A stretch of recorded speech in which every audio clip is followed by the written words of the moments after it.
શું તમે તમારા પૌત્રપૌત્રીઓ સાથે બગીચામાં દોડવા માંગો છો, પરંતુ તમારા પગ તમારો સાથ નથી આપતા? તમે જ્યારે સીડીઓ ચડો છો, ત્યારે તમારા ઘૂંટણમાંથી કટકટનો અવાજ આવે છે. સવારે ઉઠતાની સાથે જ તળિયામાં દુખાવો અથવા શરીરમાં એવી જકડ અનુભવાય છે કે જાણે કોઈએ જકડી લીધું હોય. મિત્રો, આને માત્ર વધતી ઉંમરની નિશાની માનીને છોડી ન દો. આ તમારા શરીરની માંગ છે કે તેને પોષણ જોઈએ છે. આજે હું તમારા માટે લઈને આવ્યો છું 5 એવા દેશી સુપરફૂડ્સ જે કાળઝાળ ગરમીમાં પણ તમારા શરીરને ઠંડુ રાખશે અને તમારા હાડકાં અને સ્નાયુઓને લોખંડ જેવી મજબૂતી આપશે. થાક્યા વિના, રોકાયા વિના જીવવાનું રહસ્ય આજે હું તમને જણાવવાનો છું. તો વિડિયોમાં અંત સુધી જોડાયેલા રહેજો. તો સૌથી પહેલા જે તમારે ડાયટનો ભાગ બનાવવાનો છે તે છે પલાળેલા તલ. તલ દુનિયાના સૌથી શક્તિશાળી કેલ્શિયમ સ્ત્રોતોમાંથી એક છે. તેમાં દૂધ કરતાં લગભગ 10 ગણું વધારે કેલ્શિયમ હોય છે. વૃદ્ધોમાં જે ઓસ્ટિયોપોરોસિસ, જે હાડકાનું પોલાણ હોય છે, તલ તેને ભરવાનું કામ કરે છે. તેમાં રહેલું ઝીંક હાડકાની ઘનતા એટલે કે બોન ડેન્સિટી વધારે છે અને કોપર સાંધાના સોજાને ઓછો કરે છે.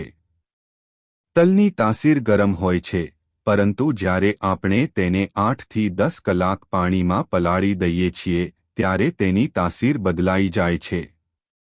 પલાળવાથી તેમાં રહેલું ફેટિક એસિડ નીકળી જાય છે, જેથી શરીર તેના કેલ્શિયમને સરળતાથી શોષી શકે છે.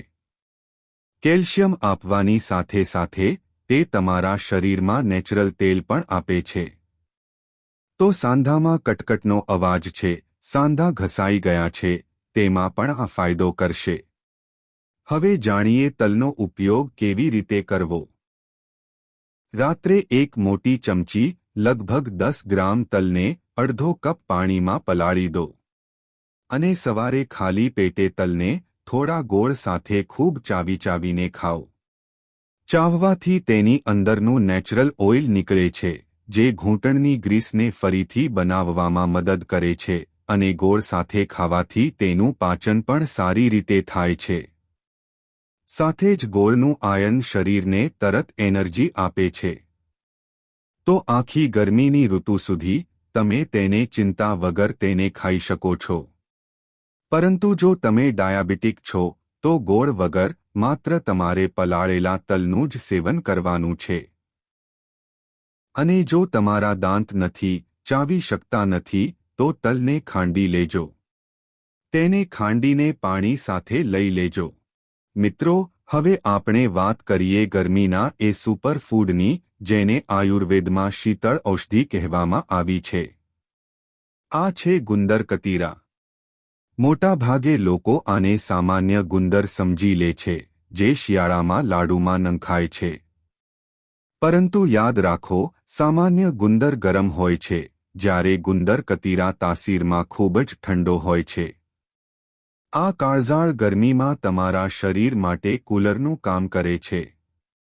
પરંતુ તેને સાચી માત્રા અને સાચા સમયે ખાવો પડશે તો જ ફાયદો આપશે, નહીંતર નુકસાન પણ કરી શકે છે. હવે ગરમીઓમાં ઘણા વૃદ્ધો અને મહિલાઓના પગના તળિયામાં ખૂબ બળતરા અનુભવાય છે, જેને બર્નિંગ ફીટ સિન્ડ્રોમ કહે છે. આ નસોની ગરમી અને નબળાઈનો સંકેત છે. ગુંદર કતીરા નસોને શાંત કરે છે અને તે બળતરાને મૂળમાંથી દૂર કરે છે. આ ઉપરાંત તે હાડકાની નેચરલ ગ્રીસ કહેવાય છે. જેમ મશીનને તેલની જરૂર હોય છે, તેવી જ રીતે આપણા સાંધાઓને સાયનોવિયલ ફ્લુઇડની જરૂર હોય છે. ઉંમર, ગરમી અને વાતના કારણે આ ફ્લુઇડ સુકાવા લાગે છે, જેનાથી ઘૂંટણમાંથી કટકટનો અવાજ આવે છે. ઘૂંટણમાં સખત દુખાવો થાય છે. ગુંદર કતીરામાં હાઇડ્રેટિંગ પ્રોપર્ટીઝ હોય છે, જે કાર્ટિલેજને સુકાવા દેતી નથી અને સાંધાઓ વચ્ચે કુશનિંગ બનાવી રાખે છે. ગુંદર કતીરા ખાવાના બીજા પણ ફાયદા મળે છે. આ શરીરના ઇન્ટરનલ થર્મોસ્ટેટને બેલેન્સ કરે છે. જો તમને તડકામાં નીકળવા પર ચક્કર આવે છે અથવા તો નાકમાંથી લોહી એટલે કે નસકોરી ફૂટે છે તો આ ગુંદર તમારા શરીરને અંદરની સુરક્ષા કવચ આપે છે. આમાં ભરપૂર માત્રામાં પ્રોટીન અને ફોલિક એસિડ જોવા મળે છે જે સ્નાયુઓની રિકવરી કરે છે અને શરીરમાં લોહીની ઉણપને દૂર કરી ચહેરા પર લાલાશ લાવે છે. સારું પાચન અને કબજિયાતમાં પણ તે રામબાણ છે. ગુંદર કતીરા એક ઉત્તમ પ્રીબાયોટિક છે. આ આંતરડામાં ગુડ બેક્ટેરિયા વધારે છે અને મળને નરમ કરીને જૂનામાં જૂની કબજિયાતને મટાડે છે. પેટ સાફ રહેશે તો સાંધાનો દુખાવો એટલે કે વાત પોતાની મેળે જ ઓછો થઈ જશે. તો આનો ઉપયોગ કરવાની રીત શું છે ધ્યાનથી સાંભળજો. જેટલી માત્રા તમને જણાવીશ તેટલી જ માત્રામાં સેવન કરજો અને સમયનું પણ ધ્યાન રાખવાનું છે. તમારે રાત્રે એક કાચના વાસણમાં 1 થી 2 નાના ટુકડા ગુંદર કતીરા નાખી દેવાના છે અને તેમાં 2 ગ્લાસ પાણી ભરી દેવાનું છે. યાદ રાખજો કે આ ફૂલીને પોતાની સાઇઝ કરતાં 10 ગણો મોટો થઈ જાય છે તેથી પાણી વધારે રાખવું. સવાર સુધી આ એકદમ બરફ જેવો અથવા ક્રિસ્ટલ જેલી જેવો દેખાવા લાગશે. તેને ગાળી લેવો અને 1 ગ્લાસ ઠંડા દૂધમાં 2 મોટી ચમચી ફૂલેલો ગુંદર કતીરા ઉમેરવો. તમે ઈચ્છો તો એકસાથે વધારે માત્રામાં પલાળી શકો છો, પરંતુ તમારે ઉપયોગ કેટલો કરવાનો છે. 2 મોટી ચમચી ફૂલેલો ગુંદર તમારે ઠંડા દૂધમાં મિક્સ કરવાનો છે. અને જો દૂધ ન પચતું હોય તો ઠંડા પાણીમાં લીંબુ અને ફુદીના સાથે તેને મિક્સ કરી લો અને તેમાં ખાંડની જગ્યાએ હંમેશા દોરાવાળી સાકરનો જ ઉપયોગ કરો. સાકરની પણ તાસીર ઠંડી હોય છે અને આ હિમોગ્લોબિન વધારે છે. હવે જો તમે ગુંદર કતીરા લઈ રહ્યા છો તો જરૂરી સાવધાની રાખજો. ગુંદર કતીરા લેતી વખતે આખો દિવસ તમારે 10 થી 12 ગ્લાસ પાણી જરૂર પીવાનું છે. બની શકે તો 12 થી 15 ગ્લાસ પાણી પી લો, પરંતુ એનાથી ઓછું નથી પીવાનું. ગુંદર કતીરા કોણે ન લેવો જોઈએ તેના વિશે પણ જાણી લઈએ. જેને ખૂબ જ વધારે શરદી ખાંસીની સમસ્યા રહેતી હોય અથવા જેને અસ્થમા છે તેઓ આનું સેવન સાવધાનીથી અથવા તો મર્યાદિત માત્રામાં કરે. આને લેવાનો સૌથી સારો સમય છે સવારે નાસ્તામાં અથવા બપોરના જમતા પહેલા. રાત્રે આનું સેવન ભૂલથી પણ ન કરતા કારણ કે આ પચવામાં થોડો ભારે હોય છે અને તેની તાસીર ઠંડી છે તેથી વાતને હજુ વધારે વધારી દેશે. તો ગુંદર કતીરાનું સેવન ક્યારે કરવાનું છે? તો સવારે નાસ્તામાં કરી લેવાનું છે. બપોરે જમવાના 1-1.5 કલાક પહેલા કરી લેવાનું છે અને આખી ગરમીની ઋતુ સુધી કરી શકો છો.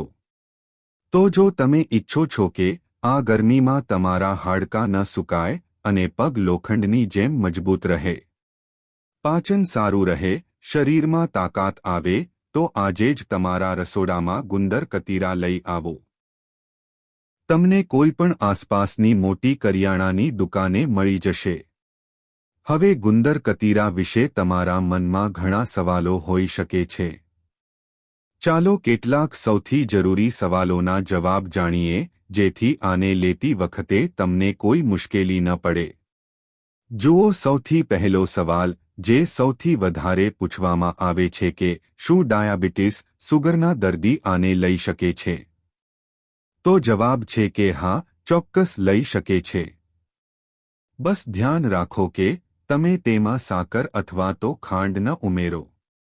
તમે આને સાદા પાણી, દહીં અથવા તો મોળા દૂધમાં ભેળવીને લઈ શકો છો. ગુંદર કતીરામાં ફાઇબર ખૂબ વધારે હોય છે જે સુગર લેવલને અચાનક વધતા રોકે છે. આ સિવાય સવાલ પૂછવામાં આવે છે કે શું આને રોજ લઈ શકાય છે અથવા કેટલા દિવસ સુધી લેવું જોઈએ? જુઓ, ગરમીના 3 થી 4 મહિનાઓ સુધી એટલે કે એપ્રિલથી જુલાઈ સુધી તમે આને રોજ લઈ શકો છો. જો તમારા શહેરમાં માર્ચ મહિનામાં જ ગરમી પડવાની શરૂ થઈ ગઈ છે તો કાલથી શરૂ કરી શકો છો. દિવસમાં 1 થી 2 મોટી ચમચી પલાળેલો ગુંદર કતીરા પૂરતો હોય છે. આનાથી વધારે માત્રા તમારે નથી લેવાની. અને જો તમને શરદી ઉધરસ જલ્દી થતો રહે છે તો આને અઠવાડિયામાં 3 વાર જ લો. હવે આગળનો સવાલ એ પૂછવામાં આવે છે કે આને લેવાનો સૌથી શ્રેષ્ઠ સમય કયો છે. હવે આ ઉપરાંત હું તમને જણાવી ચૂક્યો છું કે આને લેવાનો સાચો સમય કયો છે. તમે સવારે નાસ્તામાં લઈ શકો છો અથવા તો બપોરે જમવાના 1 કલાક પહેલા લઈ લો. આ તમને દિવસભરની લૂ અને ગરમીથી બચાવશે. રાત્રે આને લેવાનું ટાળો, કારણ કે આ પચવામાં થોડો સમય લે છે અને તેની તાસીર ઠંડી હોય છે. વારંવાર એટલે કહી રહ્યો છું, કારણ કે એક ભૂલ તમે ન કરો. ખાસ કરીને વૃદ્ધો જેમના સાંધામાં, ઘૂંટણમાં દુખાવો છે અને જો તે રાત્રે આનું સેવન કરશે તો તેમના દુખાવાને હજુ તેઓ વધારી દેશે. તમે આનું સેવન સવારે જ કરો તે સૌથી શ્રેષ્ઠ છે, અથવા તો બપોરે જમવાના 1 કલાક પહેલા. એક બીજો સવાલ પૂછવામાં આવે છે કે શું આને બાળકોને અને ગર્ભવતી મહિલાઓને આપી શકાય છે. જુઓ, બાળકોને આની અડધી માત્રા એટલે કે 1 ચમચી પલાળેલો ગુંદર કતીરા આપી શકાય છે. ગર્ભવતી મહિલાઓ અને દૂધ પીવડાવતી માતાઓ માટે આ ખૂબ જ ફાયદાકારક છે. કારણ કે તેમાં કેલ્શિયમ પણ છે, પ્રોટીન પણ છે, ફોલિક એસિડ પણ છે, ન્યુટ્રિશનથી ભરપૂર હોય છે. પરંતુ શરૂ કરતા પહેલા એકવાર તમારા ડોક્ટરની સલાહ જરૂર લેજો. હવે વાત કરીએ ત્રીજા ફૂડની, જે છે ફણગાવેલા ચણા અને મગ. વધતી ઉંમરમાં સાર્કોપેનિયા એટલે કે સ્નાયુઓનું ઢીલું થવું આ પ્રકારની સમસ્યા હોય છે. ફણગાવેલા મગ અને ચણાનું હાઈ ક્વોલિટી પ્રોટીન સ્નાયુઓને ફરીથી ટાઇટ અને મજબૂત બનાવે છે. આમાં રહેલું આયર્ન, હિમોગ્લોબિન વધારે છે, જેથી પગની નસો સુધી ભરપૂર ઓક્સિજન પહોંચે છે અને પગમાં વારંવાર થતી ઝણઝણાટી બંધ થઈ જાય છે. ફણગાવ્યા પછી આમાં વિટામિન B12 અને અન્ય વિટામિન્સની માત્રા વધી જાય છે, જે નસોની નર્વ સિગ્નલિંગને સારું કરે છે. જો તમે ફણગાવેલા ચણા અને મગ ખાઈ રહ્યા છો તો એ વાતનું ધ્યાન રાખજો કે જો તમારું પાચન નબળું છે તો કાચા સ્પ્રાઉટ્સ ન ખાઓ. તેને 3 થી 4 મિનિટ માટે વરાળ આપો. સ્ટીમથી પકાવી લો અને ઉપરથી સંચળ એટલે કે કાળું મીઠું, શેકેલું જીરું અને થોડું લીંબુ નાખો. લીંબુમાં રહેલ વિટામિન સી મગ, ચણાના આયર્ન અને કેલ્શિયમને શોષવામાં શરીરની મદદ કરશે. આનું પણ સેવન તમારે સવારે જ કરવાનું છે. સાંજના સમયે નથી કરવાનું. મિત્રો, હવે વાત કરીએ એક એવી જોડીની જે તમારા શરીરમાંથી ઝેર એટલે કે ટોક્સિન્સને બહાર કાઢી ફેંકે છે. તે છે મેથી દાણા અને કિસમિસ. મોટા ભાગે લોકો આને અલગ-અલગ ખાય છે. પરંતુ જ્યારે તમે આને સાથે પલાળીને લો છો તો આ તમારા લોહીને સાફ કરવાની અને નસોના બ્લોકેજને ખોલવાની સૌથી સસ્તી અને અસરકારક રીત બની જાય છે. આયુર્વેદ કહે છે કે શરીરમાં જ્યારે વાયુ એટલે કે ગેસ, વાત વધી જાય છે તો સાંધામાં દુખાવો, જકણ અને નસોમાં ખેંચાણ શરૂ થાય છે. મેથી દાણા પોતાની ઉષ્ણ એટલે ગરમ તાસીરના કારણે તે રોકાયેલી હવાને બહાર કાઢે છે. આ ઘૂંટણ, કમર અને એડીના દુખાવાને મૂળમાંથી દૂર કરવાની તાકાત ધરાવે છે. મેથીમાં ડાયોસ્જેનિન નામનું તત્વ હોય છે, જે એક પ્રાકૃતિક એન્ટી ઇન્ફ્લેમેટરી છે. આ દબાયેલી નસોના સોજાને ઓછો કરે છે અને ત્યાં જ કિસમિસમાં રહેલું પોટેશિયમ સ્નાયુઓના ખેંચાણને, ક્રેમ્પ્સને તરત શાંત કરે છે. જો રાત્રે સૂતી વખતે તમારી પિંડીઓમાં દુખાવો થતો હોય તો આ નુસ્ખો તમારા માટે છે. આ ઉપરાંત સુગરના દર્દીઓની નસો મોટા ભાગે નબળી પડીને બહેરી એટલે કે શૂન્ય થવા લાગે છે. મેથી દાણા ઇન્સ્યુલિનની સેન્સિટિવિટી વધારે છે અને કિસમિસ નસોને નેચરલ ગ્લુકોઝ અને એનર્જી આપે છે, જેથી નબળાઈ અનુભવાતી નથી. કિસમિસ આયર્ન અને વિટામિન બી કોમ્પ્લેક્સનો પણ ભંડાર છે. આ નવું લોહી બનાવે છે, જેથી નસોમાં રક્ત સંચાર, બ્લડ સર્ક્યુલેશન ઝડપી બને છે અને બહેરાશ, શૂન્યતા પોતાની મેળે ગાયબ થઈ જાય છે. આખી રાત પલ્યા પછી મેથી અને કિસમિસનું પાણી એક નેચરલ ડિટોક્સ ડ્રિંક બની જાય છે. આ સવારે તમારા પેટને પૂરી રીતે સાફ કરે છે, જેથી યુરિક એસિડ ઓછું થાય છે અને ગઠિયા એટલે કે આર્થરાઇટિસના દર્દીઓને ખૂબ આરામ મળે છે. તો આને તૈયાર કરવાની અને ઉપયોગ કરવાની રીત શું છે તેના વિશે પણ જાણી લઈએ. રાત્રે સૂતા પહેલા એક કાચના ગ્લાસમાં સાદું પાણી લો. તેમાં એક નાની ચમચી મેથી દાણા અને 10 થી 15 કિસમિસ નાખી દો. જો કિસમિસ બીજવાળી હોય તો વધુ સારું છે. આને નાખી દેવાના છે અને આખી રાત આને છોડી દેવાના છે. આને ઢાંકીને આખી રાત માટે છોડી દો અને આખી રાતમાં મેથીના ઔષધીય ગુણ અને કિસમિસની મીઠાશ પાણીમાં ભળી જશે. સવારે ઉઠતાં જ શું કરવાનું છે? તો કોગળા કર્યા વિના વાસી મોઢે સૌથી પહેલા આ પાણીને ઘૂંટડે કરીને પી લેવાનું છે. આ પાણી તમારી નસોની સર્વિસિંગ કરે છે. આ પછી બચેલા મેથી દાણા અને કિસમિસને તમારે ખૂબ ચાવીને ખાઈ લેવાના છે. બ્રશ કર્યા પછી આને ખાઈ લેજો. મેથીની કડવાશ કિસમિસની મીઠાશ સાથે દબાઈ જાય છે, એટલે આને ખાવું સરળ થઈ જાય છે. હવે જરૂરી સાવધાનીઓની વાત કરીએ. કોણે આ ન ખાવા જોઈએ? જુઓ, મેથીની તાસીર ગરમ હોય છે, એટલે ગર્ભવતી મહિલાઓએ આનું સેવન ન કરવું જોઈએ. જો તમારું શરીર ખૂબ જ વધારે પિત્ત, હીટ કે ગરમ તાસીરવાળું છે, તો મેથીની માત્રા અડધી ચમચી કરી દો અને કિસમિસની માત્રા થોડી વધારી દો. પલાળતા પહેલા કિસમિસ અને મેથીને એક વાર ચોખ્ખા પાણીથી ધોઈ લો, જેથી તેના પર લાગેલી ધૂળ અથવા કેમિકલ નીકળી જાય. મિત્રો, આ નુસ્ખો માત્ર તમારા સાંધાઓને લચીલા નહીં બનાવે, પરંતુ તમારા ચહેરા પર એક નવી ચમક પણ લાવશે. કારણ કે આ અંદરની સફાઈ કરે છે. આને ઓછામાં ઓછા 21 દિવસ અજમાવી જુઓ. પરિણામ તમને આશ્ચર્યચકિત કરી દેશે. હવે વાત કરીએ છેલ્લા ફૂડની. તે છે શેકેલા મખાના. જુઓ, હાડકાં માટે માત્ર કેલ્શિયમ પૂરતું નથી. મખાનામાં મેગ્નેશિયમ અને ફોસ્ફરસનું સાચું સંતુલન હોય છે, જે કેલ્શિયમને હાડકાની અંદર લોક કરી દે છે. મખાનામાં સોડિયમ ઓછું હોય છે, એટલે આ બીપીના દર્દીઓ અને વૃદ્ધો માટે સૌથી સુરક્ષિત નાસ્તો છે. તે એન્ટી એજિંગ પણ હોય છે. આ સેલ્સને જલ્દી ઘરડા થતા રોકે છે, જેથી ઘૂંટણ અને સાંધા લાંબા સમય સુધી જુવાન રહે છે.